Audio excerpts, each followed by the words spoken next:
Morning जी, great morning दोस्तों, नमस्कार। मैं भूपेश आनंद आपके सामने बेटा एक आज फ्रेश लेक्चर को स्टार्ट कर रहा हूँ and I have already delivered 3 lectures. मैंने अभी तक कैपिटल बजटिंग में, ACCA, F2 मैनेजमेंट अकाउंटिंग में बेटे 3 लेक्चर्स डिलीवर कर दिए हैं। चैप्टर नंबर 11 चल रहा है, very important for your examination, and इसका detail version will be doing in F9 financial management skill level. अभी तो ट्रेलर है, रात अभी बाकी है, बात अभी बाकी है। अभी आपको आज मैं जो भी कुछ बताऊंगा, you know, it is in relation to capital budgeting. आपके कैपलॉन से, आपके BBB से आप लेक्चर 1, 2, 3 को अगर सच में ईमानदारी से you have seen, you know, and you have written the examples, you have written the slides, तो आज का लेक्चर बेसिकली आपको समझ आने वाला है। Because I will be discussing with illustrations, I will be discussing with the test your knowledge, test your understanding questions. मैं आज कैपलॉन से करूंगा, तो आपको पता चलेगा कि मैंने क्या कहा लास्ट 3 लेक्चर्स में। ठीक है जी, रजिस्टर ओपन करेंगे, सभी के सभी कैलकुलेटर बाहर रखेंगे, बिकॉज मैं आज आपको नॉर्मल कैलकुलेटर से कुछ टेक्निक्स बताने वाला हूँ। With help of that techniques you can easily solve your examination questions.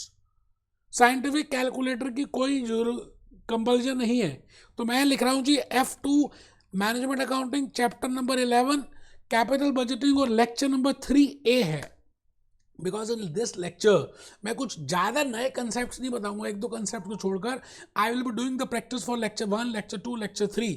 1, 2, 3 में जो भी कुछ मैंने अभी तक डिस्कस किया है ना, उनको आज हम प्रैक्टिकली करके देखेंगे। मैंने जैसे आपको बताया कुछ डिस्काउंटिंग रेट के बारे में, I have told you something about present value factors, I have told you something about cash flows, I have told you something about time value of money. तो मैं आज कुछ उनके ऊपर खुलासा करूंगा, हम आपके क्वेश्चंस करेंगे कि आपको लॉजिकली बात समझ आनी शुरू हो जाए। लेक्चर 3A, कमर सीधी बेटे, बिल्कुल स्ट्रेट होकर बैठ रहे हैं, ईमानदारी से बैठ रहे हैं।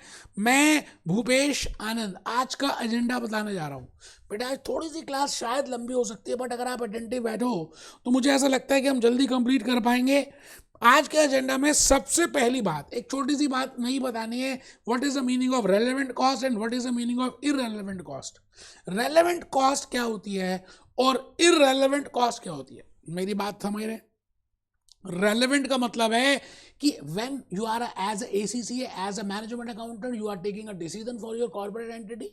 आप अपनी पार्टनरशिप फॉर्म के लिए, आप अपनी एंटिटी के लिए, आप अपनी ऑर्गेनाइजेशन के लिए जब डिसीजंस ले रहे हैं, तो उस समय कौन सी ऐसी कैश फ्लो है जो आपको कंसिडर करनी चाहिए और कौन सी ऐसी कैश फ्लो है जो आपको कंसिडर नहीं करनी चाहिए। Because your one decision can change the fate of that company. बेटे एक डिसीजन से या तो आप कंपनी को प्रॉफिटेबल बना दोगे और लॉस मेकिंग बना सकते हो। तो आपको अब ये चेक करना है कि those cash flows which are relevant with the decision making, whenever you want to take a decision that whether to go for expansion or not, whether to go for this capital budgeting project or not, whether to go for replacement or not, आप उस समय कुछ ऐसी बातों को consider करेंगे।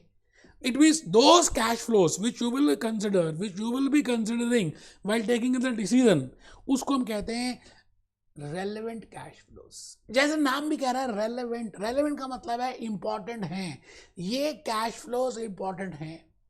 It means जब आप डिसीजन मेकिंग ले रहे हैं मर्जर की, अमालगमेशन की, डाइवर्सिफिकेशन की, रिप्लेसमेंट की, न्यू मशीनरी की, न्यू प्रोजेक्ट की, it means if you are taking any capital budgeting decision, तो there are some cash flows which are taken to account, those are named as relevant cash flows. और कुछ ऐसी cash flows होंगी जिसको हम नहीं लेंगे, नहीं लेंगे, नहीं लेंगे। आज हम उन्हीं को देखेंगे सबसे पहले कि भाई ऐसी कौन सी कैश फ्लोज है जिनको कंसिडर ही नहीं करना चाहिए as a ACCA, as a management accountant in those capital budgeting decisions. तो फर्स्ट कंसेप्ट ये रहेगा, छोटा सा ही है। फिर इलस्ट्रेशन 1 मैं कराऊंगा, टेस्ट योरसेल्फ 1 करेंगे, इलस्ट्रेशन 2, 3, 4 करेंगे, टेस्ट योरसेल्फ 2, 3 करेंगे, फिर इलस्ट्रेशन 5 करेंगे, टेस्ट योरसेल्फ 4, 5, 6 करेंगे। इट मीन्स आज इस 10-12 क्वेश्चंस मैं करा डालूंगा और लॉजिकली करेंगे, कुछ रट्टाफिकेशन नहीं होगी। तो सबसे पहली बात जो मैं आप सबको बताना चाहता हूं बेटे, in the last lecture number 3 मैंने आपको कहा था there are 3 criteria which are very important. 3 मटके बनाए थे। मैंने कहा था जी एक मटके का नाम है कैश फ्लो क्राइटेरिया, एक मटके का नाम है टाइम वैल्यू ऑफ मनी, और एक मटके का नाम है capital investment appraisals methods, capital budgeting appraisal methods की आप किसी भी कैपिटल बजटिंग को अप्रेज कैसे करोगे। वैसे मैंने अभी तक अप्रेजल नहीं बताया, but I have told you what I mean by cash flow and why it is different from accounting profit, and what are the drawbacks of a profit, and what are the positives of a cash flow. As a accountant, as a ACCA, as a management accountant of a corporate entity, beta, you will be interested in cash profit, not in book profits, not in accounting profit. Books में जितना मर्जी profit आ रहा हो, because books of accounts in India, in America, in London, in Europe, we prepare as per the laws which are there. But the point is, the actual profit is which is representing cash. So which I have told you in the last lecture, that cash profit is also named as cash inflow.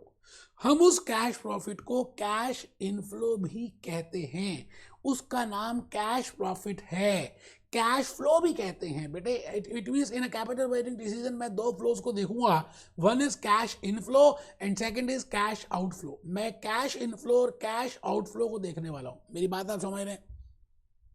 तो बेटे cash inflow और cash inflow के लिए, outflow के लिए मैं कुछ थोड़ा सा चाहता हूं कि आप सभी एक बार उसमें आ जाए अपना कैप्लन में। मैं उस कैप्लन को, उस पैराग्राफ को बता रहा हूँ, I have already discuss that, but still मुझे लगता है कि मैं थोड़ा सा आपको अगर टाइम उसके पॉइंट से दिखा दूँ तो आपको ज़्यादा एक अच्छा लगेगा। तो cash flow and accounting profit, why I consider cash full profit or why I consider cash flow while considering a capital budgeting decision, because of these reasons. Cash flows used for investment appraisals, ठीक है जी। यहाँ देखिए जी, यहाँ देखिए cash flows use for this. तो मैं यहाँ पे लिखा हुआ है in capital appraisals it is appropriate to evaluate future cash flows rather than accounting profits. मैंने ऑलरेडी डिस्कस कर दिया, वो तो आपकी तसल्ली के लिए, आपको समझाने के लिए, आपको यकीन दिलवाने के लिए मैं कर रहा हूँ। Cash and profits are very different. पहली बात, cash is different from profit, accounting profit is different from cash profit, and it is calculated on the statement of profit and loss, and cash is current asset on this. The differences arises because मैंने आपको logically बताया था कि difference आने के reasons क्या है। मैंने कहा था एक रीजन है नॉन कैश एक्सपेंडिचर, डेप्रिसिएशन, उससे प्रॉफिट तो कम हो जाते हैं बट कैश कम नहीं होता। तो it means depreciation is a non cash expense, even allocated fixed cost is a non cash expense. First reason is revenue is recognised in the statement of profit and loss when it is earned, but this is not necessary when the cash is received. भाई आप cell करते हो, as per revenue recognition concept it will be treated as a sale of that year whether we have received it cash or not, because we are preparing accounts, we are preparing books of accounts as per IFRS, as per US GAAP, as per accrual system। हम accrual system के हिसाब से बनाते हैं, इसलिए जो भी profit आप कैलकुलेट करते हैं वो जरूरी नहीं कि वो कैश को रिप्रेजेंट करे। पहली बात, तो difference can be there because cash profit is on the concept of cash and accrual profit is due profit is on the basis of accrual.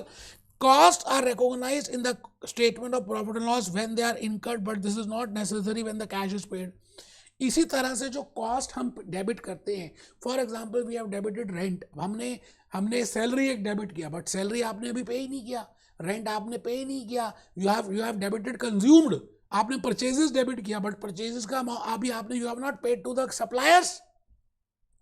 It means there is a mismatch in the amount in the cash position and in the books of account. So due to that there is a difference in the book profit and the cash profit. As a management accountant, as a ACCA, as a knowledge level student, I am only concerned with cash.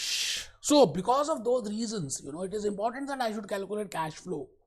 तो मैंने कहा था depreciation एक बहुत बड़ा expense है, you know, depreciation एक loss है एसेट का, but it is actually not a cash loss, it is a non cash loss, but it is a loss, but because depreciation से we get a tax benefit, you no.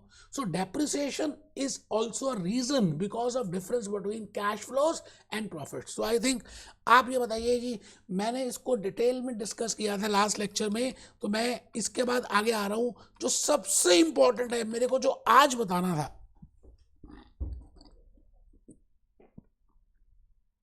बेटे जो अभी तक बताया ना, ये तो आपको लास्ट लेक्चर में पता ही था, लेक्चर नंबर 3 में पता था, बट अभी जो लेक्चर नंबर 3, अभी जो 3A में बताने वाला हूं, it is because of these 2 or 3 new concepts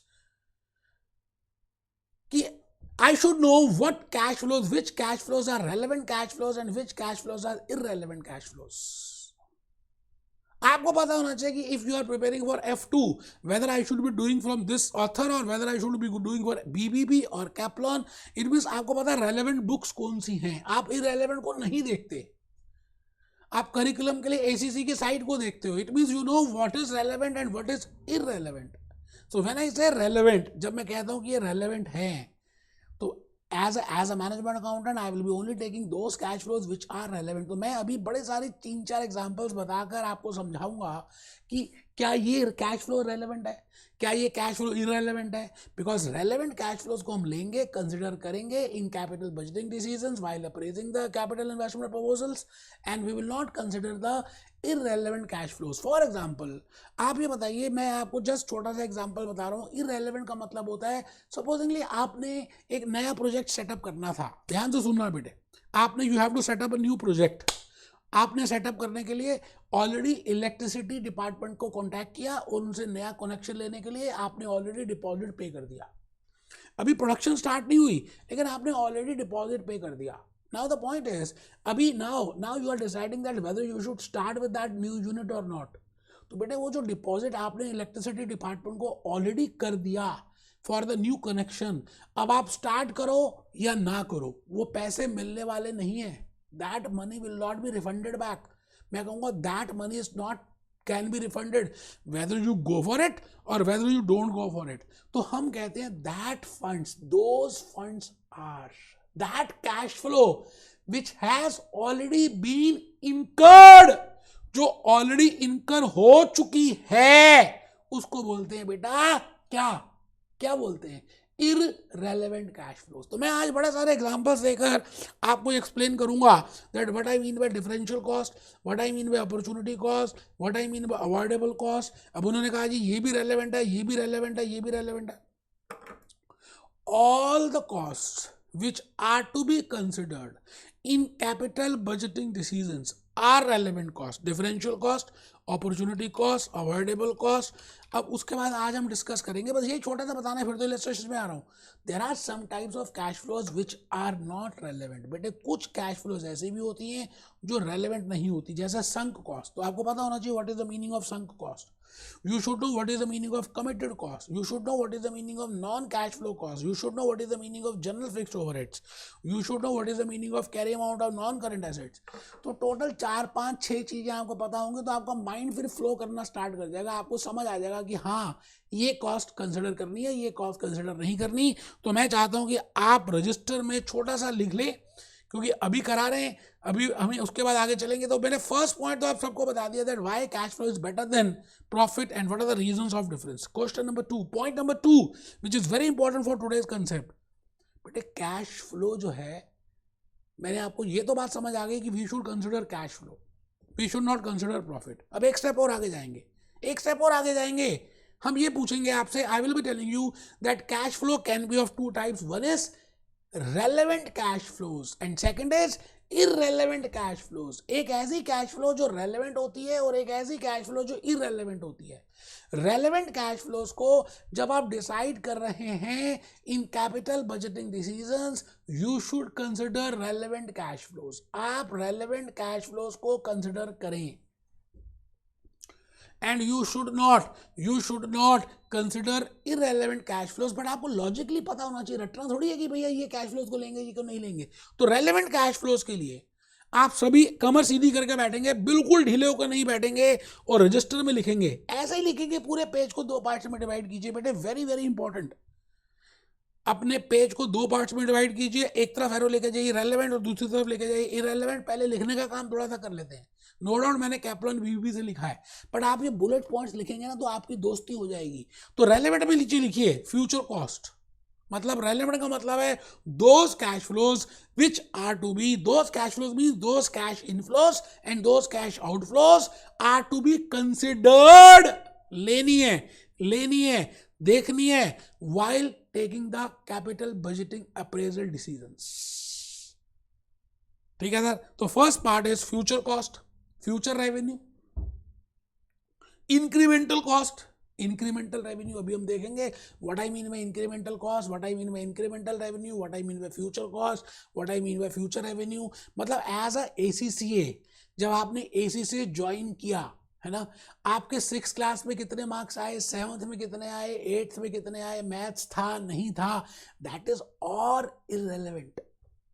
मैं कहूंगा that cash flow which is not considered, आपकी आगे फ्यूचर में ACCA के लिए वो रेलेवेंट नहीं है कि मैथमेटिक्स था या नहीं था, because in full ACCA there is no mathematics. But the point is, आप अब आने वाले दिनों में कितना हार्ड वर्क करते हैं, आप कितने पैशन से पढ़ते हैं, that plays a very important role while giving you success in ACCA। Similarly for a capital budgeting decision, आप एक प्लांट लगा रहे हैं, आप एक नैनो का प्लांट बना रहे हैं, आप एक नई मेडिसिन बना रहे हैं, आप कोविड वैक्सीन करा रहे हैं, आप ये बताइए, आप अब ये चेक करेंगे कि भविष्य में अगर हम ये काम करते हैं तो भविष्य में क्या क्या मेरे को खर्चे करने पड़ सकते हैं, and what are the types of revenues which I will be getting in the future, that is named as future cost and future revenue, and that has to be considered। आप आज मैं आपको कुछ क्वेश्चंस या next lecture में कराऊंगा बेटे, उसमें आप आज ही खड़े होंगे 0 पीरियड में और आप फ्यूचर की बातें करेंगे कि अगर मैं आज ये कर लूं, जैसे आप ACCA आज आपने ज्वाइन किया तो you will be talking of future कि मैं इतने ईयर में इस बिग 4 में वर्क करूंगा, फिर इतने पैसे मिलेंगे, फिर मैं यहाँ जाऊंगा, फिर it means you have calculated future, अभी कर लिया, अभी जॉब अपॉर्चुनिटीज देख ली, जबकि आपको अभी जॉब लेनी नहीं है, बट फ्यूचर की बातें आज आपने सोच ली और उसके बेसिस पे डिसाइड करेंगे, that is named as relevant cash flows. इसी तरह से आज मैं एक्सप्लेन करूंगा, while taking a capital investment proposal you should consider, लेनी चाहिए, कंसिडर करनी चाहिए क्या, फ्यूचर कॉस्ट, क्या फ्यूचर रेवेन्यू, क्या इंक्रीमेंटल कॉस्ट, क्या इंक्रीमेंटल रेवेन्यू, इन सबको कंसिडर करना है बेटे। आज हम इनके मीनिंग सीखेंगे। Differential cost, avoidable cost, opportunity cost. तो all these types of cost are relevant and all relevant cash flows should be taken into consideration. आराम से आप देखो जी, ऊपर लिखो कैश फ्लो, कैश फ्लो के 2 ब्रांचेस बनाओ, relevant cash flows and irrelevant cash flows. Relevant के नीचे लिखो future cost, future revenue, incremental cost, incremental revenue, differential cost, avoidable cost, differential cost, and last में लिख रहे हैं अपॉर्चुनिटी कॉस्ट। मैं बेटे एक एक कॉस्ट को एग्जांपल के थ्रू बताऊंगा, रियल लाइफ आप बिल्कुल टेंशन मत लेना, आप लिखने का काम पहले खत्म कर लो। अब मैं आ गया यहाँ पर इररेलेवेंट कैश फ्लोज, मतलब ऐसी कैश फ्लोज जिनको हमें कंसिडर नहीं करना चाहिए while taking capital investment appraisals. मतलब ऐसी कैश फ्लोज जो हमारे लिए यूजफुल नहीं है, क्योंकि because it does not affect my capital budgeting project. ऐसी कौन सी कैश फ्लोज है, पहले नाम लिख लेते हैं। संक कॉस्ट, अभी देखेंगे what is the meaning of डूबी हुई कॉस्ट। वैसे संक को हिंदी में बोलते हैं डूबी हुई। संक कॉस्ट, कमिटेड कॉस्ट, वचन दे दिया कि हम ये देंगे, committed cost. Non cash flow cost, general fixed overheads and carrying amount of non current assets. बेटे कसम होगी अगर आज का ये नहीं लिखा ना, आप अपनी लाइफ का बड़ा कुछ मिस कर दोगे, मैं बता रहा हूं। कैश फ्लोज के 2 पार्ट्स लिखेंगे, एक रेलेवेंट और एक इररेलेवेंट। इररेलेवेंट में पहली कॉस्ट लिख रहे हैं संक कॉस्ट, दूसरी लिख रहे हैं कमिटेड कॉस्ट, तीसरी लिख रहे हैं नॉन कैश फ्लो कॉस्ट, मतलब ऐसी कॉस्ट जिससे पैसे बाहर जाते ही नहीं है। ठीक है sir, and general fix overheads and carrying amount of non current assets. मैं भूपेश आनंद, बेटे स्टार्ट भी कर दिया मैंने। तो मैंने आज आपको अभी फ्यूचर कॉस्ट या इंक्रीमेंटल कॉस्ट की एग्जांपल के थ्रू मीनिंग समझा रहा हूं, that what I mean by future cost और what I mean by incremental cost. बेटे आप ये बताओ, कोई भी आज आप मेहनत कर रहे हो for getting something, you have to lose something, future में आपको मिलेगा, उसके लिए आज आप मेहनत कर रहे हो। कैश इनफ्लोज आपको फ्यूचर में मिलेंगी या कुछ आपको खर्चे फ्यूचर में करने पड़ेंगे। इसका मतलब आपको ऐसा लग रहा है कि आज मैं जब ये प्रोजेक्ट बनाऊंगा, स्टार्ट करूंगा, तो फ्यूचर में मुझे एडिशनल प्लांट परचेज करना पड़ेगा, एडिशनल मुझे फैक्ट्री रखनी पड़ेगी, और एक फैक्ट्री के लिए या प्लांट के लिए मुझे this much is a cost which I have to incur. तो मैं कहूँगा that is my future cost. दूसरी बात, इंक्रीमेंटल कॉस्ट समझ लेते हैं। आज मैं अज्यूम करता हूं ये पुरानी मशीनरी से काम कर रहा हूं, this is my old machinery, मान लेते हैं दिस इज माय मशीनरी, ये कैलकुलेटर नहीं है, ये मशीनरी है। If I continue with this machinery, तो फ्यूचर में ऐसा हो सकता है कि ये मशीनरी आउटडेटेड हो गई, आउटडेटेड हो गई।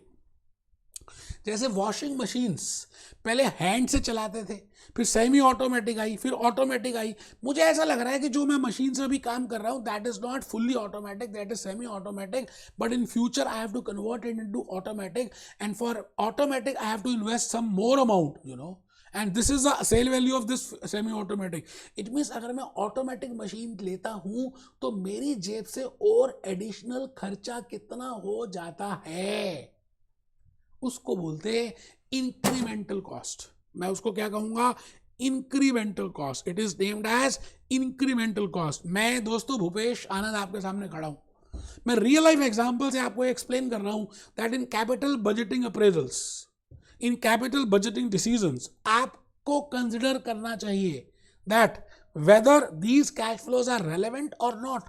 If they are relevant, they has to be taken into account, otherwise आपका डिसीजन ठीक नहीं होगा बेटे, प्रॉफिटेबल वेंचर लॉस वेंचर में कन्वर्ट हो जाएगा। तो फर्स्ट पार्ट आप सबने लिखा future cost, second is incremental cost, incremental cost, incremental cost. मैंने एग्जाम्पल दिया, supposing there is a existing machinery and you want to start with a new machinery. तो एग्जिस्टिंग मशीनरी में सेल प्राइस ऑफ एग्जिस्टिंग है $1 lakh and purchase price of new machinery is $1,50,000। क्योंकि अगर मैं पुरानी machinery की जगह नई मशीनरी लाता हूं तो मुझे पुरानी मशीनरी तो बेचनी पड़ेगी किसी को, और उससे मुझे रीसेल में $1 लाख मिल जाएंगे, और नई मशीनरी $1.5 लाख की आती है। इसका मतलब मेरी जेब से इंक्रीमेंटल कॉस्ट $50,000 जाएंगे। As a ACCA management accountant I should consider $50,000 as incremental cost and to be taken into account while taking capital budgeting decisions. बेटे इस एग्जांपल से आपको समझ आ गया ना, तो फिर कैपलर और BBB कुछ भी देख लीजिए आपको समझ आएगा। तो आपको बेसिकली एग्जाम्पल्स देखने हैं। अब मैं बताने जा रहा हूँ फ्यूचर रेवेन्यू। आज आप मेहनत कर रहे हो कि भाई फ्यूचर में ACCA बनेंगे, फिर हमारी जॉब लगेगी, फिर फ्यूचर में पैसे आएंगे, सैलरी आएगी, that is future revenue. So while doing ACCA course it is a capital betting process, it is a capital betting decision.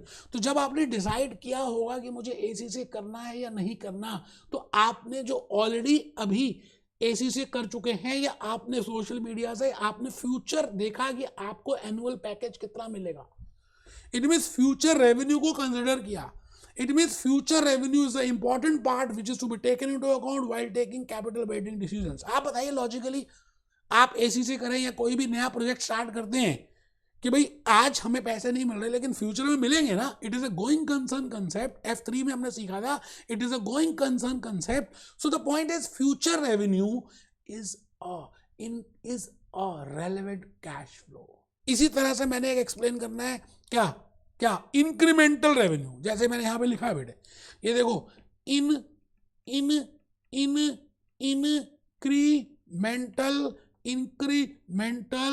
Revenue, incremental revenue. Existing machinery, मान रहे हैं आप अभी एग्जिस्टिंग मशीनरी पे काम कर रहे हो और वहां पर एक यूनिट $10 का वेरिएबल कॉस्ट है, ऐसा अज्यूम करते हैं।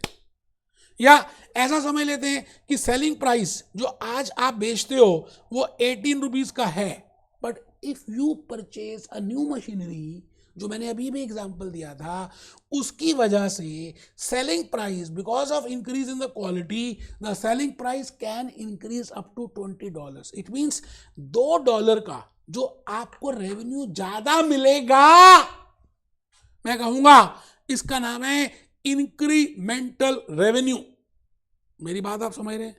तो बेटे incremental revenue is a part of relevant cash flows. आप ये बताइए जो $2 ज्यादा मिलेंगे इसका नाम है इंक्रीमेंटल रेवेन्यू। तो नई मशीनरी ले या ना ले उस समय $2 का रोल होगा, that is relevant cash flows.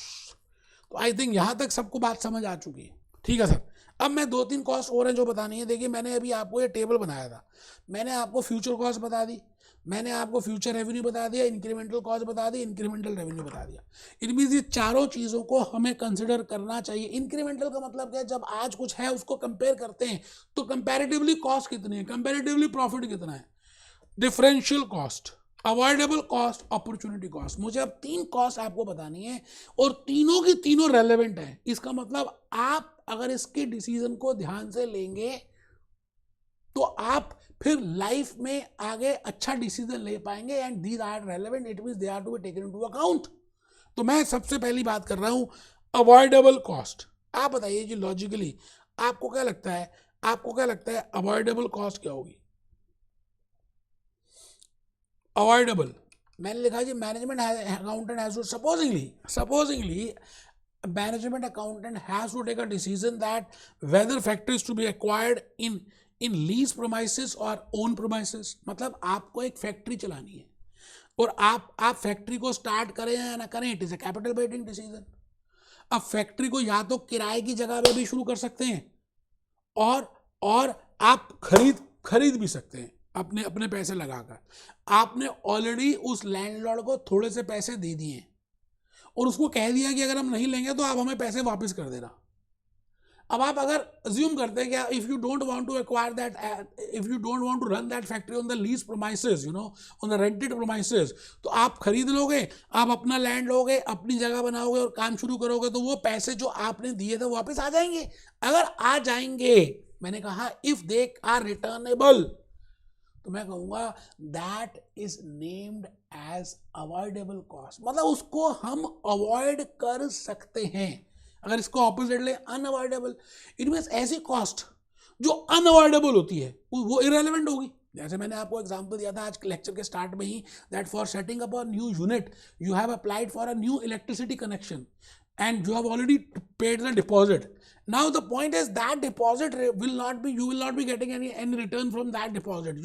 That deposit will not be refunded back, even if you go for the new connection or not, even if, because you have already paid that, so that is unavoided. Basically वैसे उसको बोलते हैं sunk cost, जो cost डूब चुकी है, जो वापस नहीं आएगी। जैसे टाइटैनिक शिप थी, डूब गई। जैसे आप ये बताइए कोविड वैक्सीन, अभी तो 5-6 साल हो गए कोविड वैक्सीन को बने हुए, आप ये बताइए कोविड वैक्सीन के लिए रिसर्च एंड डेवलपमेंट की कॉस्ट लगी होगी, फाइजर वालों ने लगाई, कोविशील्ड वालों ने लगाई, कोवैक्सीन वालों ने लगाई, है ना, डॉक्टर रेड्डी ने अपने साइंटिस्ट बिठाए, अब इतने साइंटिस्ट रहे, इतने इनको ने एक्सपेरिमेंट किए, इतनी सारी बातें हुई। अब आप उसके बाद कोविड वैक्सीन बनाए या ना बनाए, वो कॉस्ट जो आपने रिसर्च एंड डेवलपमेंट में लगा दी, क्या वो वापस होगी? क्या वो रिटर्न हो सकती है?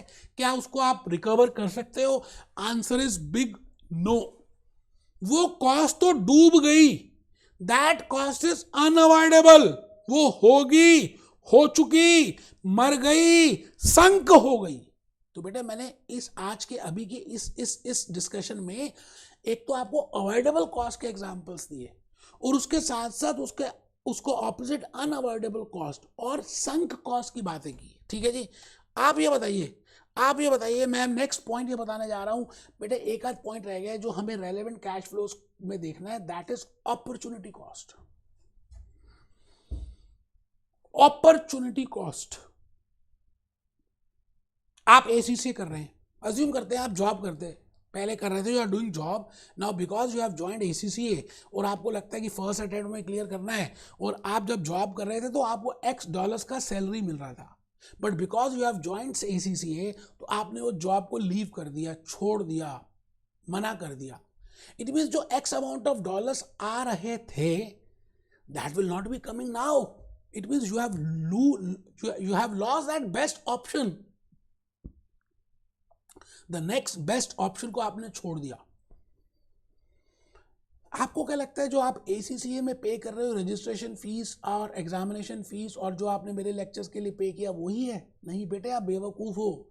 You are also losing so much huge opportunity. इसलिए तो मैं कहता हूं कि आपको 1.5 ईयर भी कंप्लीट कर लेना चाहिए. आप वो सैलरी फोरगॉन भी कर रहे हो. अगर आप ACCA ना करते तो नेक्स्ट बेस्ट ऑप्शन कहीं जॉब करते, वहां से इतने पैसे मिलते, अब नहीं मिल रहे. तो आप ये बताएं, while doing ACCA whether I should consider that foregone salary or not. I should consider it. मुझे वो कंसिडर करनी चाहिए. उसका नाम है अपॉर्चुनिटी सैलरी. दूसरा एग्जांपल, आप अपने ही प्रीमाइसिस में आपने फैक्ट्री को स्टार्ट किया. अगर आप अपनी फैक्ट्री में अपनी प्रीमाइसिस में स्टार्ट नहीं करते तो ये प्रीमाइसिस आप किसी को किराए में दे सकते थे. इट मीन्स उसमें $5 का rent you could have received, but because you have not use that, because you have started with your own factory, आपने अपनी फैक्ट्री में काम स्टार्ट कर दिया अपनी प्रीमाइसिस में, तो वो जो किराया आपको मिल सकता था, जो नेक्स्ट बेस्ट ऑप्शन थी, वो आपने लूज कर दी.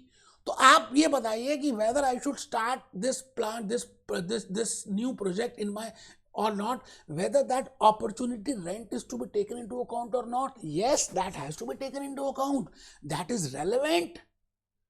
तो आई थिंक आपको लॉजिकली अपॉर्चुनिटी की बात समझ आ गई. मैंने बेटे आपको बेसिकली आपको ये भी बता दिया अवॉइडेबल कॉस्ट क्या होता है. लिखना की वैसे ज़रूरत नहीं है, फिर भी आप लिखना चाहें तो लिख दें. बेटा बड़ी मेहनत की है मैंने, मैं आपको सही बता रहा हूँ. अपॉर्चुनिटी कॉस्ट में मैंने लिखा ACCA, आप स्टडी कर रहे हैं, आपने अपनी जॉब छोड़ दी. अब जब आपने जॉब छोड़ दी तो आपको सैलरी नहीं मिलेगी. जब आपको सैलरी नहीं मिलेगी तो मैंने आपको आज अभी एक और भी चीज़ बताई which is named as opportunity rent. That you have your own premises, और उस प्रोमाइसेस में आप अगर खुद का ही काम शुरू करते हैं तो जो किराया मिल सकता था वो नहीं मिलेगा. तो नेक्स्ट पॉइंट जो मैंने आपको बताया, अच्छा ये बड़ा और भी अच्छा एग्जांपल है. देखिए, आपके पास डिसीजंस हैं कि you can produce product A और प्रोडक्ट नंबर B, दोनों नहीं बना सकते. These are mutually exclusive.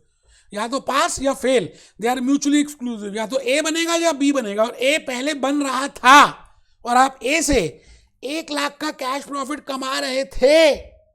अब as a management accountant, as a ACCA, now you are thinking that if you start project number B, if you start producing product number B, then cash profit will be $1,80,000. तो क्या लगता है आप $1,80,000 को consider करेंगे या $80,000 को consider करेंगे? बेटे आप जो $1,00,000 आपको प्रोडक्ट A को बनाते समय मिल रहे थे, अब नहीं मिलेंगे. That was the next best option which you are availing. Now you will not be getting that $1,00,000 of cash flow from product number A. So it is named as opportunity cash flow lost. तो मैंने यही बात लिखी है. आप देखिए मैंने क्या लिखा, ओनली प्रोडक्ट A और product B can be produce. So in case product B is produce, then relevant cash flow is 80,000, because that 1 lakh is the opportunity which you have lost. तो आपको अब धीरे धीरे समझ आ चुका है कि रेलेवेंट कैश फ्लोज को कंसिडर करना है और इररेलेवेंट कैश फ्लोज को कंसिडर नहीं करना. मैं आगे आ चुका हूं. मैं भूपेश आनंद अवॉइडेबल कॉस्ट अभी बता ही चुका हूँ, और अवॉइडेबल का ऑपोजिट अनअवॉइडेबल और संक कॉस्ट, वही बात मैंने लिखी है.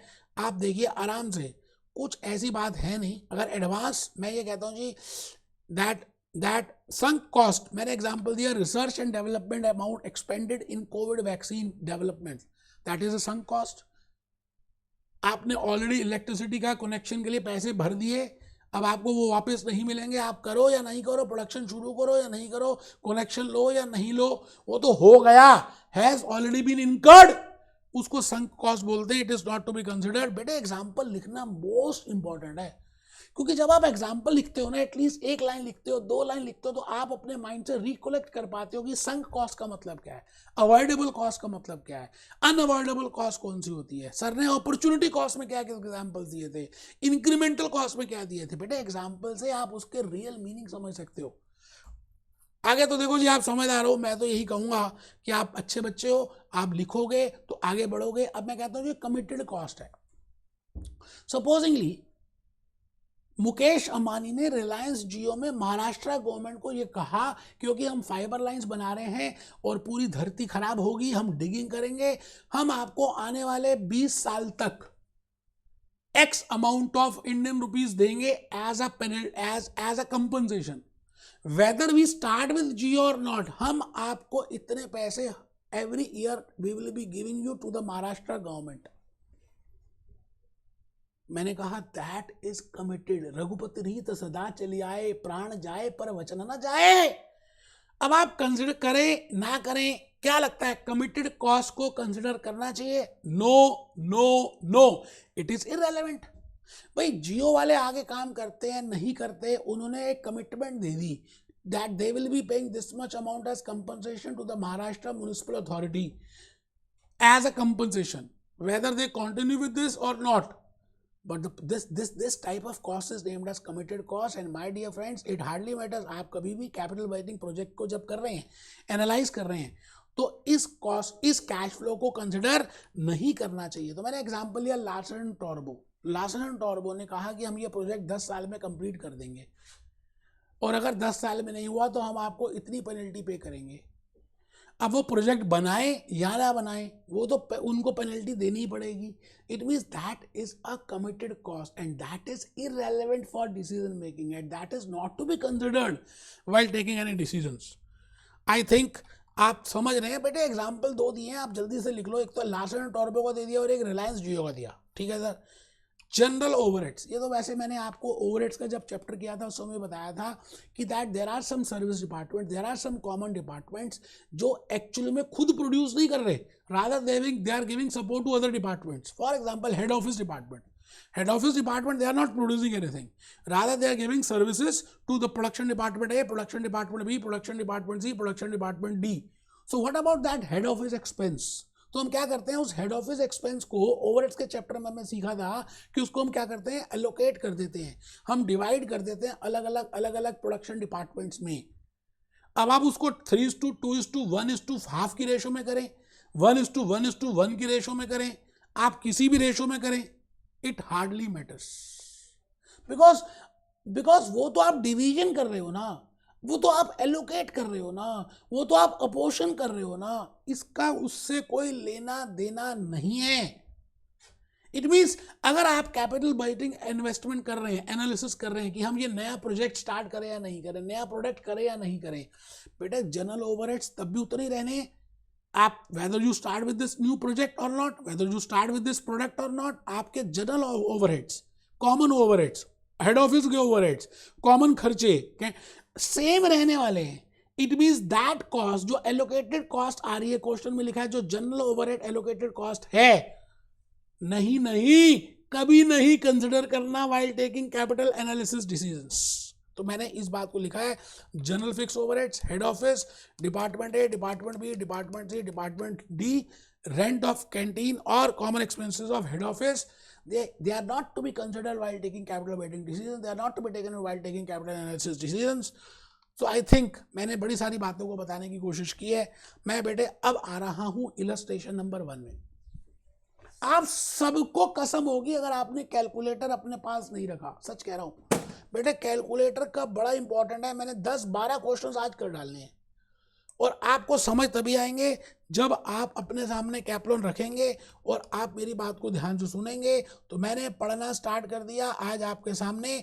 अ company is evaluating a propose expenditure. एक कंपनी ये सोच रही है कि क्या उसको ये एक्सपेंडिचर, कैपिटल एक्सपेंडिचर करना चाहिए या नहीं करना चाहिए, जिसमें उसके $1,60,000 लग जाएंगे।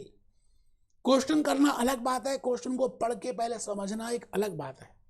अ टेक्निकल फिजिबिलिटी स्टडी, जैसे मैंने अभी कोविड वैक्सीन का एग्जांपल दिया कि भाई टेक्निकल फिजिबिलिटी स्टडी कुछ कंसिडर की गई और उसमें $15,000 लग गए और उसमें ये पता लगाया गया कि इक्विपमेंट के अगर हम लगाते हैं तो क्या बेनिफिट्स होंगे, what are the benefits of this equipment.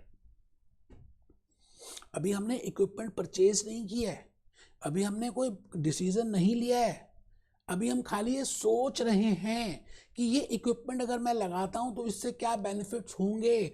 उसके लिए कुछ मैंने कंसल्टेंट्स को बुला लिया है और उनको $15,000 पे भी कर दिए हैं और उन्होंने मुझे रिपोर्ट दे दी और वो घर चले गए। अब मुझे बताइए क्या मैं ये कैपिटल एक्सपेंडिचर करता हूं या नहीं करता। क्या वो कंसल्टेंट्स की जो सैलरी जो मैंने जो अमाउंट पे किया, whether that can be recoverable, whether that can be avoided, whether that is sunk cost? Yes, it is a sunk cost, it is not to be considered, it is irrelevant cash flows। तभी मैंने कहा था कि आप मेरे examples अगर लिखते हैं तो आपको बहुत समझ आएगा। मैं आगे लिखा है जी, it has been estimated that the equipment would have a life of 4 years। वो कहता है जी, ये अनुमान लगाया गया कि this machinery has a life of 4 years and annual profit is $8,000। और जब हम ये मशीनरी लगाते हैं तो $8,000 का प्रॉफिट होता है after deducting annual depreciation of 40,000। बेटे आपको पता ही है, आज ही के लेक्चर में लास्ट लेक्चर नंबर 3 में भी मैंने ये बताया था, it is not the accounting profit which is to be taken into account, because accounting profit is after depreciation. It is important that you should take into account cash profit, and cash profit is before depreciation. Okay, and an annual charge of 25,000 for a share of existing fixed cost of the company। अभी बताया था बेटे allocated fixed cost, अभी 2 minute पहले की तो बात है। वो कहता है कि ये खर्चा इस प्रोजेक्ट की वजह से नहीं है, वो तो कॉमन खर्चा हो रहा था इसलिए उन्होंने हमारे पल्ले कुछ डाल दिया। ठीक है, what is the relevant cash flows. बड़ी सिंपल सी बात है जी, रेलेवेंट कैश फ्लो बड़ी सिंपल है। आप ये बताइए 8,000 जमा 40 48 जमा 25, इन सबको ऐड कर दें, 15,000 इज नॉट रेलेवेंट। यही बात लिखी हुई है, आप चेक करिए, मुश्किल है नहीं। वो बात अलग है, आप कमर सीधी करके नहीं बैठते, बार बार मोबाइल देखते हो, है ना, तो इसलिए आपको थोड़ा सा डिफिकल्ट लगता है, लेकिन है नहीं वैसे। जो मैंने आपको लॉजिक्स बताए, I have given you the real life examples, इससे ज्यादा आसान तरह से कोई बता ही नहीं सकता दोस्त, सीधी सी बात बता रहा हूं आपको। तो आपको इसको अच्छी तरह से करना चाहिए, मैं तो यही सलाह दूंगा। आई थिंक आपको लॉजिकली समझ आ गया है। मैं भूपेश आनंद, देखिए जी ऑलरेडी इन्होंने 73,000 कैलकुलेट कर लिया, 8 40 25। मैं आ गया जी test your understanding question number 1 की तरफ। बेटा 10 तक कर डालेंगे अगर आपका साथ रहा। आज ही के लेक्चर में ध्यान से पढ़ते हैं। A manufacturing company is considering a production of new विजेट, एक विजेट बना रही है कंपनी। ठीक है जी। अच्छा ये देखो, मैंने आपको क्या बताऊं बेटे, क्या बताऊं मैं, आप क्या बताऊं, मैंने इन सब की हैंड रिटन स्लाइड्स तक प्रिपेयर किए हैं, है ना। क्या बताऊं आपको कि मैं कितना प्यार करता हूं। ये इलस्ट्रेशन 1 है और आप इलस्ट्रेशन करते नहीं हो, मैंने इलस्ट्रेशन की भी हैंड रिटन स्लाइड्स बनाई हैं, वर्किंग नोट प्रिपेयर किया है। ये आपको लॉजिकली ज्यादा समझ आए, मैं खाली टिक टिक करके नहीं समझा रहा बेटा। अब देखो मैंने बनाया, you are ACCA management accountant, you have a propose expenditure of 1,60,000, you have already done the technical study, 4 साल हैं, आपने ये ऑलरेडी खर्च कर दिया है, आपको रेलेवेंट कैश फ्लोज कैलकुलेट करनी है। आप प्लीज इसका वर्किंग नोट बनाएं, अभी बनाएं। आपको लग रहा है MCQ पेपर है, डिस्क्रिप्टिव कम है, बेटे आप अभी करोगे तो आप सारा कुछ कर पाओगे। करिए प्लीज प्रिपेयर वर्किंग नोट।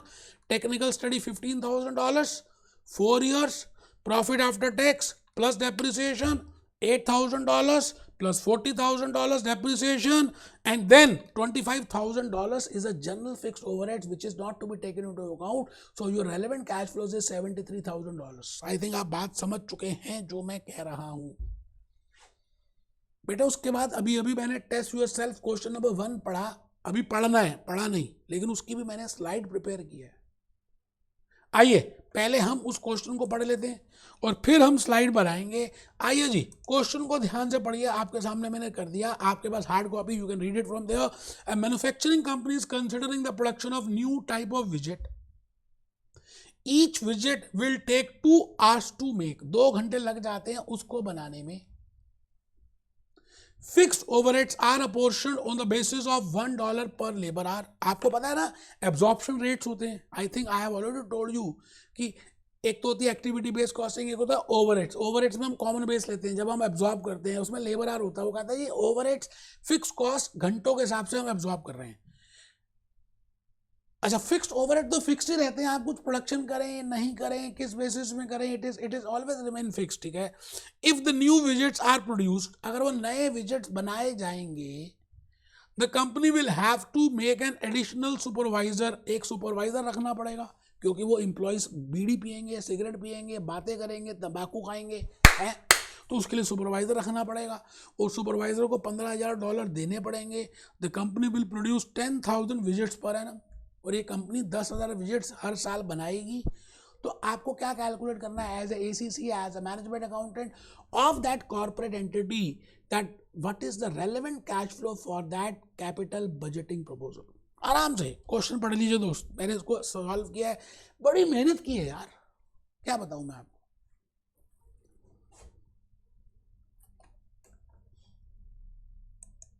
ये देखिए दोस्त, मैंने कहा कि 10,000 विजिट्स आपको बनाने हैं। Fix overheads are apportion at the rate of $1 per labour our, एक घंटे में $1 के हिसाब से फिक्स ओवरहेड्स चार्ज होंगे।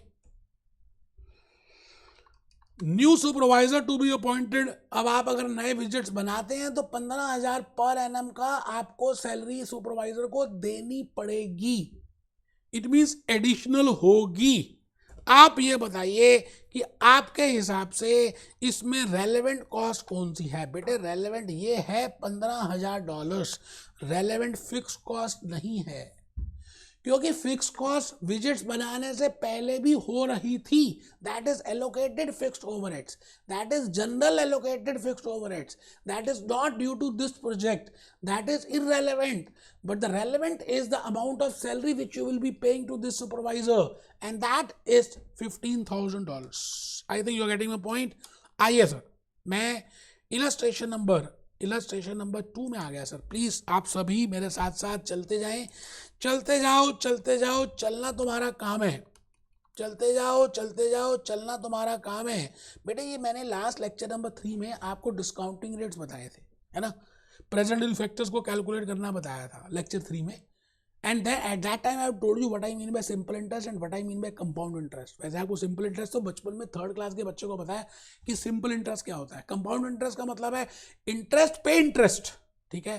तो आज मैं simple interest, compound interest, present value factors, discounting rate, future values, present values which I have already told you in lecture number 3, उसके कुछ क्वेश्चंस करता हूं सो दैट आपको समझ आए कि मैं कहना क्या चाह रहा हूं।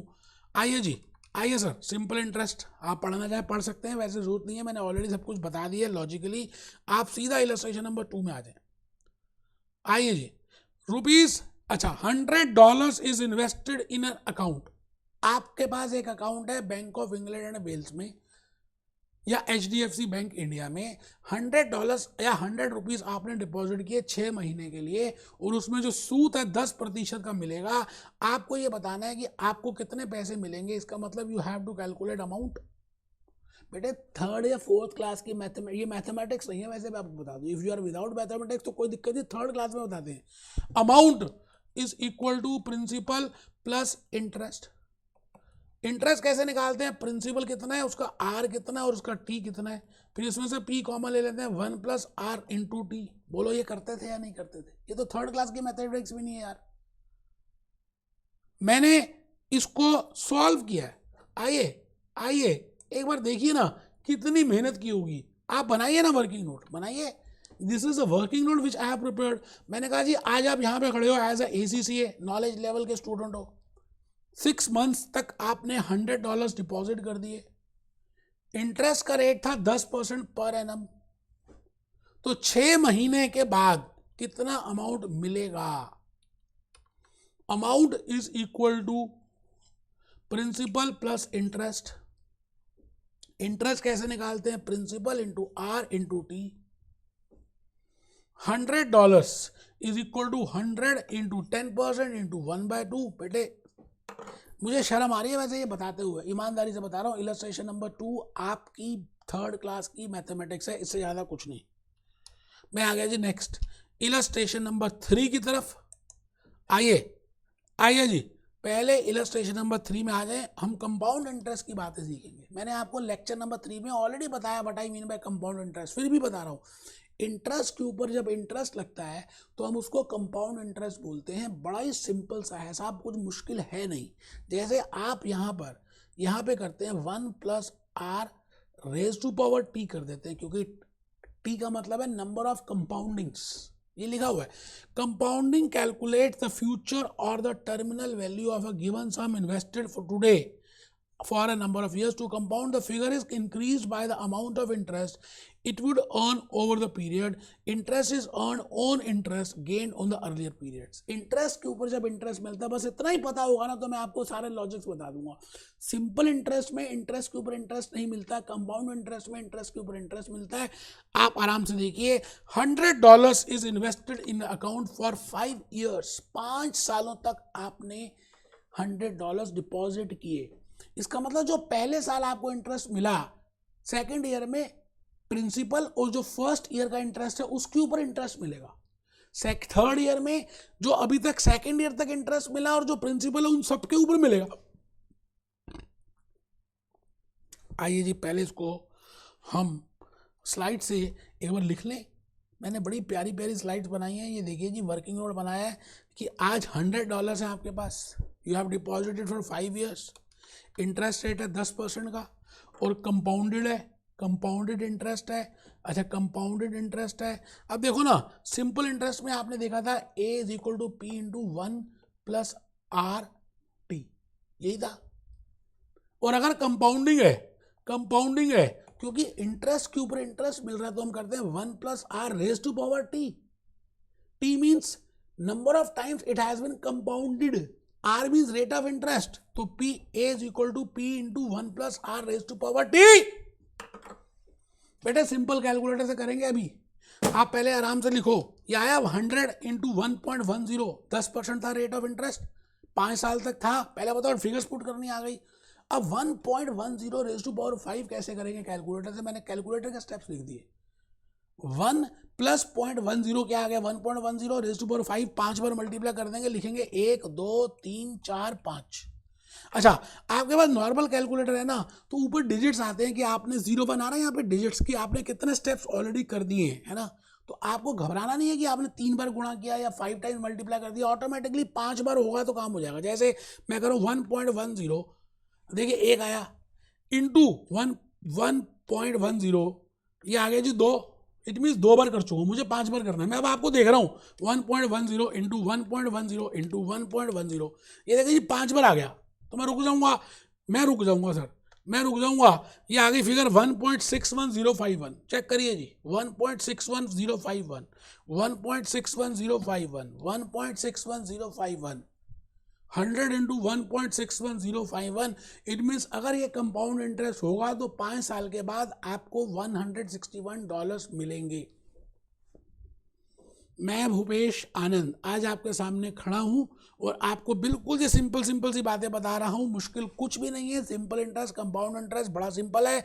आपको बस ये थोड़ा सा देखना है कि सिंपल इंटरेस्ट है तो भाई साहब P1 plus are into T करेंगे, है ना, अमाउंट निकालना है। और अगर कंपाउंड इंटरेस्ट है तो P into 1 plus R raise to power T करेंगे, क्योंकि T का मतलब है नंबर ऑफ कंपाउंडिंग्स। ठीक है जी, ठीक सर। आइए हम इलस्ट्रेशन नंबर 4 की तरफ बढ़े और इलस्ट्रेशन नंबर 4 देख लेते हैं कैसी है। इलस्ट्रेशन नंबर 4 कैसी है देख लेते हैं एक बार। बेटे इलस्ट्रेशन नंबर 4 जो है, और देखो इन्होंने कितना बड़ा सॉल्व किया। मैंने आपको कैलकुलेटरी टेक्निक से 1 सेकंड में करके दिखा दिया है। Now you have to follow that. Illustration number 4, compounding. $100 is invested in an account for 5 years।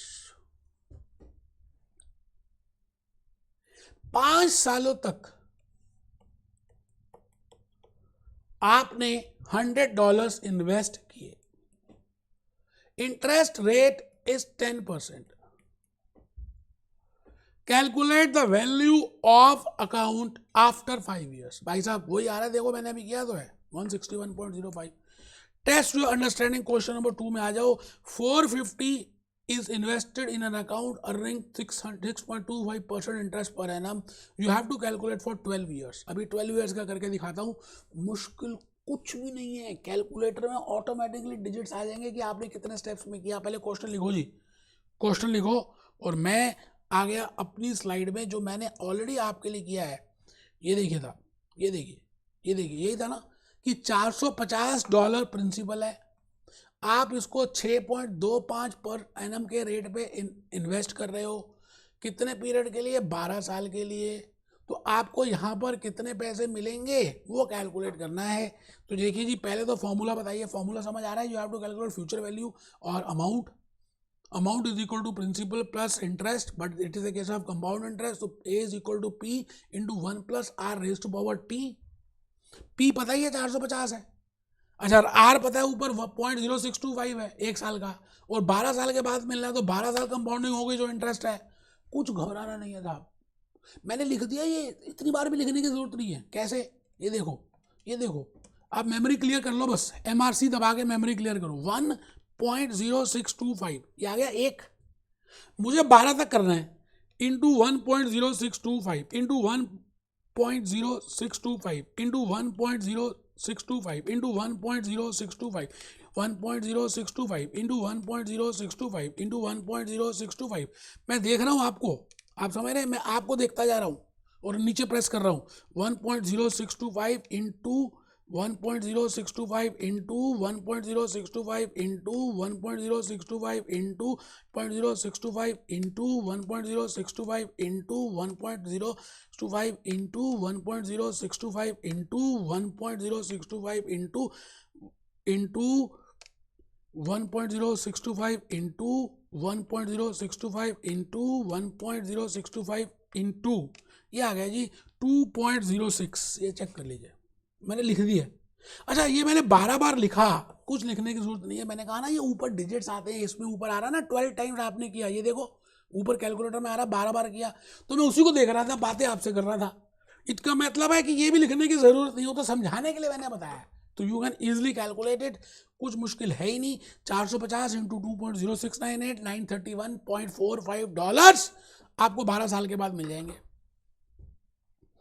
मैं आ गया जी next test yourself question number 3 में, और मैं उसको पहले पढ़ूंगा और आप भी मेरे साथ साथ पढ़ेंगे. आप करेंगे, मैं देखूंगा. 5,000 रिक्वायर्ड इन 10 years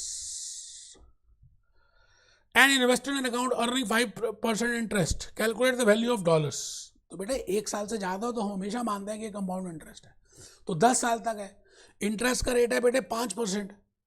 कितनी आसान है यार, कर सकते हैं, कर सकते हैं. मैं क्या बताऊं, मैंने सॉल्व किया है. आइए देखते हैं मैंने कैसे किया है. ये देखिए जी, पी प्रिंसिपल आपको A is equal to 5,000. You want 5,000. Now you have to calculate principal कि कितने पैसे इन्वेस्ट करें हम 5 साल पहले कि हमें 5,000 मिल जाए. तो कोई घबराना थोड़ी है. अमाउंट दिया तो प्रिंसिपल निकाल लेंगे, प्रिंसिपल दिया तो अमाउंट निकाल लेंगे. Amount is equal to principal into 1 plus R raise to power T. 5,000 is equal to principal into 1 plus 0.05 raise to power T. अब 1.05 रेज टू पावर 10 कर सकते हैं ना. 1.05 इंटू 1.05 इंटू 1.05. घबराना नहीं है कि कितनी बार रहेगा. ऊपर आपको डिजिट्स पता चल जाएंगे, 10 डिजिट्स आने चाहिए. तो 1.05 1.05 इंटू 1.05 10 डिजिट आ गए, वैल्यू आ गई, उसको मल्टीप्लाई करिए, डिवाइड कीजिए, आंसर आ जाएगा. अब आपको लॉजिकली बातें समझ आ रही हैं जो मैं कहना चाह रहा हूँ. लेकिन एक बात मुझे आप ये बताइए, सच्ची बताना. मैं आपसे ये कह रहा हूँ कि आप ये देखिए ना, मैं आपसे ये कहना चाहता हूँ कि आपको 5% का ब्याज मिल रहा है. मैं आपसे एक बात पूछूं कि सिंपल इंटरेस्ट बढ़िया या कंपाउंड इंटरेस्ट बढ़िया? तो आप कहेंगे सर कैसी बातें पूछते हो, सिंपल इंटरेस्ट कम फायदे वाला है as compare to compounded interest. Compounded interest ज़्यादा अच्छा है क्योंकि कंपाउंडेड इंटरेस्ट में आपको इंटरेस्ट के ऊपर इंटरेस्ट मिल रहा है. क्योंकि आप अगर बोलते हैं कि 10% का आपको ब्याज मिल रहा है, but practically speaking you are not getting 10%, you are getting more than 10% if I take it as simple interest.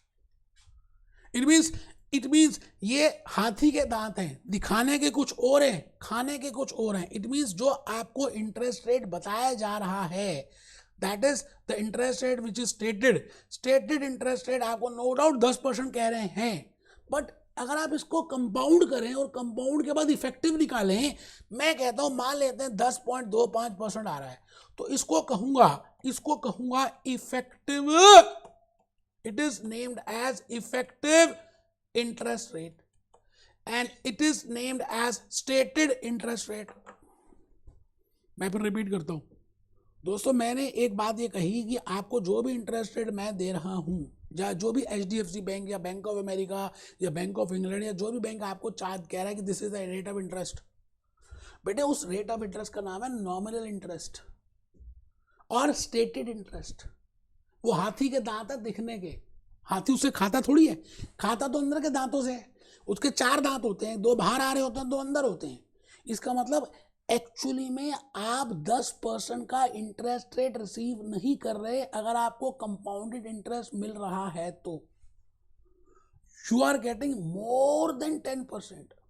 तो जो 10% से ज्यादा मिल रहा है उसका नाम है, उसको जो भी मिल रहा है, मैंने कहा लेट इट बी 10.25%, उसको बोलते हैं effective interest rate.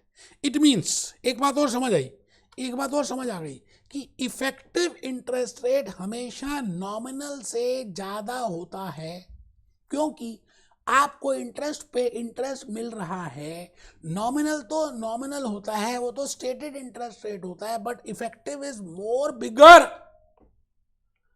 Then given. अभी हम क्वेश्चन करेंगे बेटे, इसी के ऊपर एक छोटी छोटी बातें 2-3 डिस्कस करनी है और फिर हम आगे चलेंगे। इलस्ट्रेशन नंबर 5 में आ जाइए और मैं सीधा आ गया जी कैप्लॉन में।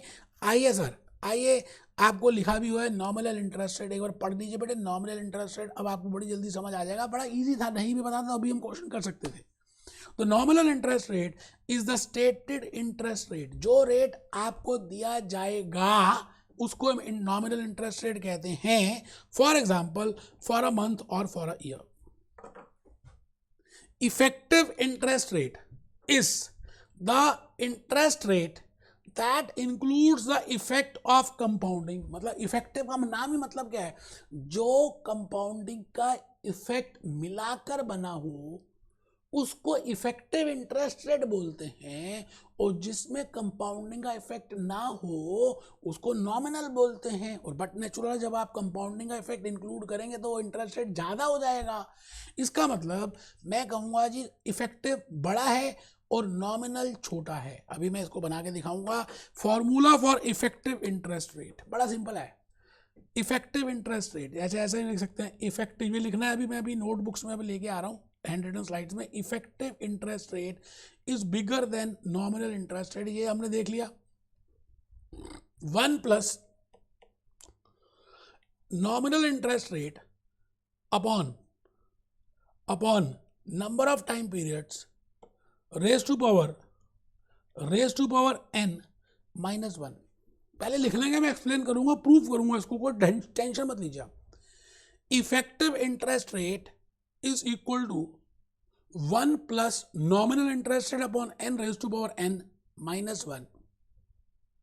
भाई साहब ये कंपाउंड इंटरेस्ट का, ये अभी आपको पता चल जाए, आप टेंशन मतलब फॉर्मूला देख के घबराना नहीं है। पहले इलस्ट्रेशन नंबर 5 पढ़ो, मैं क्वेश्चन के थ्रू बता दूंगा आपको, आप ऐसे ही घबरा जाते हो। पढ़ो, the nominal interest rate is 10%। वो कहता है नॉमिनल हम 10% दे रहे हैं, 1 year compounded on a monthly basis. हम एक महीने के बाद जितना इंटरेस्ट आएगा, सेकंड मंथ पहले महीने के इंटरेस्ट के ऊपर भी इंटरेस्ट देंगे, third month first second month के इंटरेस्ट के ऊपर भी इंटरेस्ट देंगे। Okay, a company is going to invest for 12 months, what is the effective interest rate. देखो जी, आंसर निकालना एक अलग बात है ना, लॉजिक समझ के करना एक अलग बात है। मैंने इसको बड़े प्यार से स्लाइड्स बनाई हैं और मैं तो चाहता हूं कि आप इसको देखेंगे तो अच्छा लगेगा बेटे, बनाएंगे तो फायदे में रहेंगे। इलस्ट्रेशन नंबर 5, फिर आप एग्जामिनेशन किट मॉक टेस्ट कर पाएंगे। मैंने घड़ा बनाया, मैंने बड़ा घड़ा बनाया इफेक्टिव का और छोटा घड़ा बनाया नॉमिनल का। It means nominal interest rate can be either equal to effective interest rate और less than effective interest rate, can not be more than that. तो मैंने यहाँ पर नीचे लिखा, मैंने लिखा जी $1, फिर मैंने लिखा कंपाउंडेड ऑन मंथली बेसिस, फिर मैंने लिखा 10%, तो बेटे नॉमिनल इंटरेस्ट रेट 10% है ना, आई 10% है। आप नंबर ऑफ कंपाउंडिंग कितनी कर रहे हो, 12 बार, ठीक है ना, और रेज टू पावर 12, तो यही किया हमने। अमाउंट इज इक्वल टू, मैं कहता हूँ जी 1 इंटू ये आ गया I, that is nominal interest rate, this is n, that is number of compounding, this is n. -1 मत भी करो ना, आप पहले ऐसे सिंपल तो कर लो, यही तो करते थे फॉर्मूला कंपाउंड इंटरेस्ट में, ऐसे नहीं करते थे। आपने पहले कंपाउंड इंटरेस्ट का फॉर्मूला लगाना है। अच्छा, कंपाउंड इंटरेस्ट के बाद जब आप फॉर्मूला लगा रहे हैं, है ना, तो इसको घबराना है, घबरा जाओगे, ये 1.0083 रेज़ टू पावर 12 कैसे करोगे, घबराना नहीं है। 1.00833 12 बार करना है, ऊपर डिजिट्स आ जाएंगे। मैंने ऐसे ही किया और ये फिगर आ गई 1.0083, है ना, माइनस अगर हम 1 कर दें तो इफेक्टिव इंटरेस्ट रेट आ जाएगा। आप आराम से इसकी सोल्यूशन देखो, उन्होंने ऑलरेडी सॉल्व किया हुआ है, लेकिन मैं चाहता हूं कि आप आराम से देखें। ये 1/1/12 रेज़ टू पावर 12, अब इन्होंने ये नहीं बताया सॉल्व कैसे करेंगे। भूपेश आनंद ने बताया कि इसको सॉल्व कैसे करना है, तो ये फिगर आ जाएगी, ये बेटे फिगर आ जाएगी, ये आ गया जी, इफेक्टिव इंटरेस्ट रेट आ गया 10.47%। इट मीन्स अगर हम स्टेटेड इंटरेस्ट रेट दे रहे हैं 10%, तो उस इन्वेस्टर को 10.47% मिल रहा है। ठीक सर। अ कंपनी में आ गया जी, test your understanding, question number 4। A company has 10 lakh to invest for 12 months. 2 choices, 2 choices available हैं। एक, nominal interest rate of 10% with interest calculated quarterly, ठीक है सर। दूसरी, a deposit account offering a nominal interest rate at 10.5%, interest calculated annually. आराम से, पहली situation में क्या है कि हर 3 महीने के बाद, क्वार्टर खत्म हो जाता है 3 महीने के बाद, जैसे आपके क्वार्टरली पेपर होंगे स्किल लेवल में, ACCA में, तो हर 3 महीने के बाद जितना इंटरेस्ट आता है नेक्स्ट क्वार्टर में, उसके ऊपर भी इंटरेस्ट मिलेगा। और सेकंड में क्या है कि हम 1 साल में एक ही बार इंटरेस्ट निकालेंगे। आपको as a management accountant, as a ACCA, you have to decide and you have to tell me that which is the best option. मैंने इसको बड़े प्यार से सॉल्व किया है। आइए जी, आइए, ये देखिए, ये देखिए, test yourself question number 4, बड़े प्यार से मैंने किया था और अच्छी तरह से किया है। आप यहाँ पे चांस की बात है, स्लाइड नहीं है, लेकिन मैंने किया है बेटा, सॉल्व किया है, इसको देखेंगे, पढ़ लीजिए आप। Test yourself question number 4। तो मैं कह रहा हूँ जी, सिचुएशन नंबर 1 को देखा जाए, अगर हम सिचुएशन 1 को देखें, जहाँ पर क्वार्टरली मिल रहा है ना, क्वार्टरली मिल रहा है, ठीक है जी। तो क्वार्टरली वैसे रेट ऑफ इंटरेस्ट है 10%, 1 2 3 4, quarter 1, quarter 2, quarter 3, quarter 4। It means यहाँ पर इफेक्टिव रेट कुछ अलग होगा, कोई बात नहीं, आप छोड़ दीजिए उसको। आपको अब ये चेक करना है कि यहाँ पर मैं अगर करूँ तो 1 प्लस 1 लाख है ना, तो 1 लाख अभी ले लेते हैं, 1 प्लस 0.10/4 रेज टू पावर 4। पहले बताओ ये होगा या नहीं होगा भैया। A is equal to P into 1 plus R/T/N raise to power N होता है। मैंने वही किया है, इसको मैंने लिखा P into 1 plus 0.025 raise to power 4। अब क्या करना है, 1.025 इंटू 1.025 इंटू 1.025 इंटू 1.025 करो, और इसकी फिगर को देखो जी, क्या आती है, ये आती है जी, मैंने किया 1.1038। चेक करिए आ रही है नहीं आ रही। और इफेक्टिव इंटरेस्ट रेट निकालने के लिए हम अगर -1 कर दें तो ये आ गया जी 10.38। इट मीन सिचुएशन ए में आपको इफेक्टिवली 10.38% का रिटर्न इंटरेस्ट मिल रहा है। और अगर आप सिचुएशन बी देखें तो वो 10.25% मिल रहा है, क्योंकि वह कंपाउंडेड 1 साल के बाद होगा। तो मैं यहाँ पे लिखूंगा, it is better to go for situation number A, because in situation A you are getting 10.38%, which is more than 10.25%. मैं आगे जी, मैं Bhupesh Anand test yourself question number 5 में आ चुका हूँ, और मैं चाहता हूँ कि आप भी मेरे साथ साथ चलें। अब डिस्काउंटिंग की बातें करेंगे, बहुत इजी है जी। डिस्काउंटिंग तो मैंने लेक्चर नंबर 3 में बताया था आपको, प्रेजेंट वैल्यू फैक्टर्स, डिस्काउंटिंग का मतलब है प्रेजेंट प्रिंसिपल निकालना, ऐसा समझ लीजिए, है ना। आपको फ्यूचर वैल्यू दी होगी, अब हम अमाउंट के जगह फ्यूचर वैल्यू का वर्ड यूज करते हैं, प्रेजेंट प्रिंसिपल की जगह we will be using present value. Concept वही है, सिंपल इंटरेस्ट वाले, कोई घबराना है नहीं, ठीक है। आइए जी, मैं सीधा क्वेश्चन की तरफ, ये फॉर्मूला मैंने डिराइव करके बता दिया था आपको। Calculate the how much should be invested now, it means you have to calculate principal. In order to have $250 in 8 years, 12%। भाई साहब मैं क्या बताऊँ, आपको प्रेजेंट वैल्यू निकालना है, प्रिंसिपल निकालना है, अभी अपने इतने सारे क्वेश्चंस किए हैं कि आप नहीं निकाल सकते। Principal amount is equal to principal into 1 + 0.12 raise to power 8। Compounding 1 साल में होगा, इसलिए 1 लिखते हैं, नहीं तो छोड़ दीजिए आप, वो तो है अजम्पशन है। अच्छा, आपको ये पता है $250 हैं, तो upon 1 + 0.12 raise to power 8 is equal to P। अब हम क्या करेंगे, प्रिंसिपल P को यहाँ पे हम कहेंगे दिस इज प्रेजेंट वैल्यू और this is named as future value. I will be using the words future value and present value in capital budgeting investments. In capital budgeting chapter मैं principal को present value बोलूंगा, amount को future value बोलूंगा, बात एक ही है, आप logically समझ सकते हैं। अब बेटे 1 + 0.12 रेज टू पावर 8 आपको पता है। अच्छा, डिवाइड भी कर सकते हैं सीधा ही, मैंने आपको बताया था 1 डिवाइडेड बाय 1.12, ये आ गया जी आपके सामने 0.892। अब देखो ऊपर 3 आ गया, क्योंकि मैंने पहले लिखा 1 डिवाइडेड बाय 1.12, तो 3 आ गया। आपको चाहिए 8 बार, है ना, तो इक्वल टू कर दीजिए, 1 2 3 4 5 6 7 8। इक्वल टू का मतलब है वो ऑटोमेटिकली जो कोफिशिएंट आया उसी से डिवाइड करता जा रहा है। मैंने इक्वल टू का बटन प्रेस किया और मेरे पास फिगर आ गई 0.3606 और इसका आंसर देख लेते हैं, 0.3606।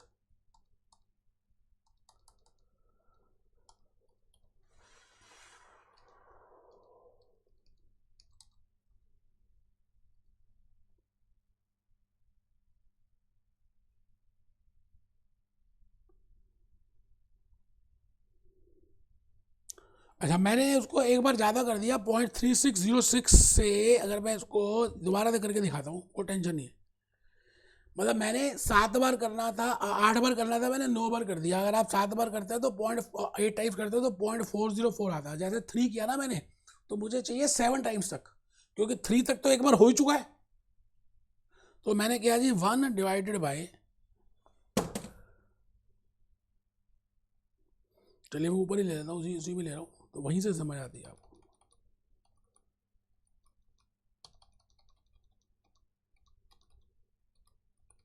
चलो जी, ये देखो सर, 1, मैं मेमोरी क्लियर कर दी, 1 डिवाइडेड बाय 1.12, ये आ गया जी 0.8928। मैं लिख भी देता हूँ, पहला आपने डिवाइड किया 1 डिवाइडेड बाय 1.12 इक्वल टू किया, तो आपके पास फिगर आ गई 0.8928 और ऊपर डिजिट्स आ चुके हैं 3। देखो यहाँ पर आ गए डिजिट्स की, कितने आप कितनी बार कर चुके, एक बार तो डिवाइड कर ही चुके हो, मुझे 8 बार डिवाइड करना है, एक बार कर चुका हूँ, तो फिर एक बार डिवाइड किया तो ये आ गई फिगर 0.797। फिर खाली इक्वल टू का बटन प्रेस कर रहे हैं, ऑटोमेटिकली उससे डिवाइड होता जाएगा 0.717। फिर इक्वल टू का बटन प्रेस कर रहे हैं 0.635। फिर इक्वल टू का बटन प्रेस कर रहे हैं 0.567। फिर इक्वल टू का बटन प्रेस कर रहे हैं 0.506। फिर इक्वल टू का बटन प्रेस कर रहे हैं 0.452। आराम से देखिए, अब आप कहीं तक भी जा सकते हैं, फिर रुक जाइए जहां तक आपको करना है। आपको 8 टाइम्स चाहिए था तो आप 8 टाइम्स से करके, तो जैसे मैंने किया 1 2 3 4 5 6 7 और एक बार और कर लेते हैं, ये आ गया जी 0.403, इसी से मल्टीप्लाई किया था उन्होंने, ये 8 टाइम्स कर दिया, तो ये आ गया जी 10। मैं फिर रिपीट करता हूँ दोस्तों, सिंपल कैलकुलेटर से आपने कैलकुलेशंस करनी है और ये टेक्निक लगाइए, इजीली समझ आ जाएगा, कुछ मुश्किल है नहीं, यू कैन इजीली कैलकुलेट। तो मैं आ गया जी अब हम test yourself question number 6 भी कर चुके हैं, 5 भी कर चुके हैं। बेटे आज का लेक्चर मैं यहीं तक कंप्लीट कर रहा हूँ। लेक्चर 4 में मिलता हूँ। मैंने आपको कैपिटल एनालिसिस के मेथड्स बताने हैं। पे back period, discounted pay back period, net present value, profitability index, IRR। बड़ा मजा आएगा दोस्तों, यहाँ तक कंप्लीट करके आए। लेक्चर 4 में मिलते हैं। Be happy, B jolly, B cheerful.